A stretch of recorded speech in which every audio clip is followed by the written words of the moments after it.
Hello, my name is Max Danziger. I play the drumming kit in Set It Off. My name is Austin. I play bass in the band Set It Off. Hello, my name is Cody Carson. I am the vocalist of Set It Off, and these are 10 things you didn't know about us.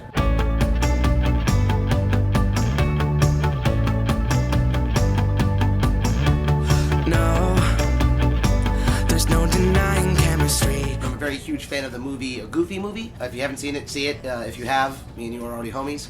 There's a song in there called Eye to Eye. I was obsessed with the movie. I wanted to be the main character. And my uncle used to perform on Broadway in the Broadway musical Cats. My uncle choreographed a dance to that song for me to perform, and my mom made the most ridiculous yellow and green combination jumpsuit, complete with a backwards cap, that I performed live. And it is on video. I hope no one finds it, and if I do find it, I'm going to burn it before you can watch it. We as a band collectively agree that Cookout is far better than In-N-Out. It's not as well known, but there is a restaurant chain that's in North Carolina, Tennessee, South Carolina, and it's like a burger chain that has like pretty much everything you want for like almost no money. I used to be in a ska band back in the day. We were called the Super Professionals. Still really proud of that name. We wanted to do something a little different, so for example, we had a song about a guy with no thumbs who had a lot of trouble tying his shoes, and then he discovered Velcro. It's called Velcro Saved My Life. It's a touching story. Something about Dorito Hands, a song called Dorito Hands. Real punk rock, like third wave ska. It gets real frustrating when you eat Doritos because you love them, and then you go to do stuff and you got Dorito powder all over your hand. It's the struggle. It's something that I needed to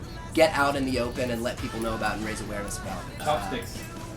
Wow. Wow. Chopsticks. Game changer. You solved the crisis. And chopsticks, for example.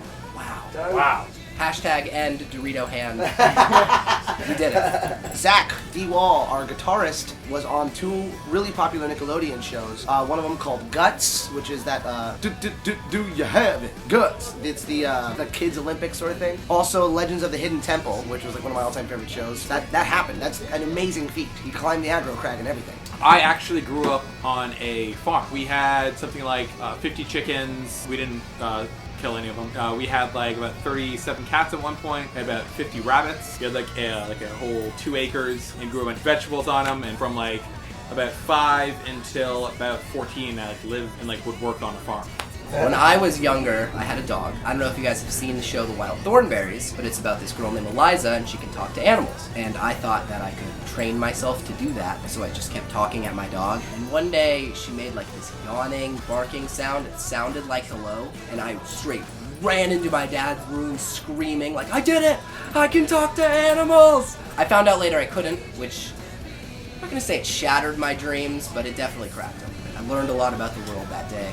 We once wrote a song on our first EP we ever released called Calm Before the Storm that sounded like it was about, just kind of relationships and battling with a friend over a girl. But what it's really about is it's about Saved by the Bell, which is a classic 90s sitcom. But the song itself is about how Zach and AC Slater hated each other at first, and then they became best friends. I'm a huge fan of television. I literally watch more television than anyone you've ever met. And until last year, as every season of Power Rangers came out, every like different form of Rangers, I actually watched it like in real time and kept up with the show until last season. The Pink Ranger in the last season, like I think I'm in love with. Like she's beautiful. I like her. I hate peanut butter. It's not just the taste, it's that it fooled me once. It got me real good. It was around Christmas time, and I don't know if you guys have seen this, but they have these giant, basically it was a giant candy cane filled with what I thought was M&Ms. And I love M&Ms. Chocolate it's the bomb. So your boy went to go up and just kind of shovel it all in his mouth, like the M&M mini style, just down them, straight drinking M&Ms. Found out they were Reese's Pieces. Just the shock, the pure shock of expecting chocolate and getting peanut butter. I have never forgiven peanut butter for that. So if you're out there, peanut butter,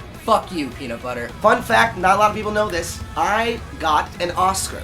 It's a type of fish. I didn't win an Oscar. I wanted to mislead you, and I succeeded. It's a type of fish that eats other fish, and I thought that was really cool. It's the first pet I officially ever had. It was a tiny guy, but he was powerful, so I named him Napoleon. It was my first fish ever, first pet.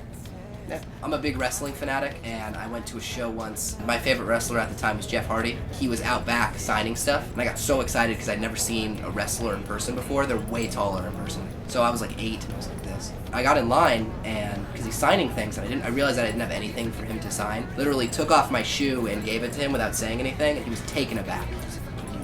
Do you want me to have this? I don't know what you want me to do with it. I still have that shoe. So Jeff Hardy, if you're watching this, I really appreciate it. The shoe doesn't fit me anymore, but I still appreciate it. And that was 10 things you didn't know about Set It Off.